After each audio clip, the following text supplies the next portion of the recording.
మా బేబీకి అడినాయిడ్స్ ఉన్నాయన్నారు, ఆపరేషన్ చేయాలన్నారు. అసలు అడినాయిడ్స్ అంటే ఏంటి, ట్రీట్మెంట్ ఏంటి అని వెతుకుతున్నారా? అయితే ఈ వీడియో మీకోసమే. హలో అండి, నేను మీ ఈఎన్టీ డాక్టర్ని. ఈరోజు మనం అడినాయిడ్స్ అంటే ఏంటో, అవి పెరిగితే ప్రాబ్లం ఏంటో తెలుసుకుందాం. ఓకే, ఫస్ట్ అడినాయిడ్స్ అంటే ఏంటి? అడినాయిడ్స్ అనేవి ముక్కు వెనక ఉండే లింఫాయిడ్ టిష్యూ.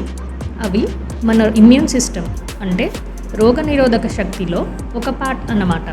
మన బాడీలో ఇన్ఫెక్షన్స్ వచ్చినప్పుడు అడ్డుకోవడంలో సహాయపడతాయి. ఓకే, అడినాయిడ్స్ ఎందుకు పెరుగుతాయి? ఇన్ఫెక్షన్స్ వల్ల.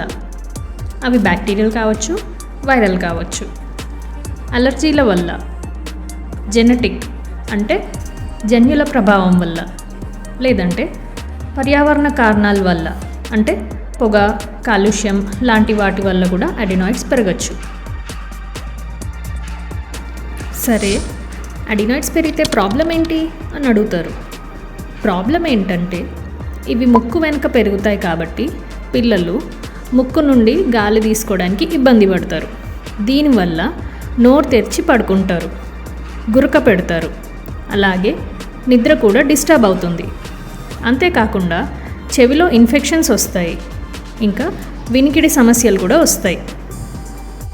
చాలా రోజులుగా అడినాయిడ్స్ పెరిగి ఉండి వాటిని అలాగే వదిలేస్తే పిల్లలకి అడినాయిడ్ ఫేసిస్ డెవలప్ అవుతుంది. దీని లక్షణాలు ఏంటంటే పిల్లలు ఎప్పుడు నోరు తెరిచే ఉంటారు, ఎందుకంటే వాళ్ళకు నోటి నుండే గాలి తీసుకోవడం అలవాటైపోతుంది.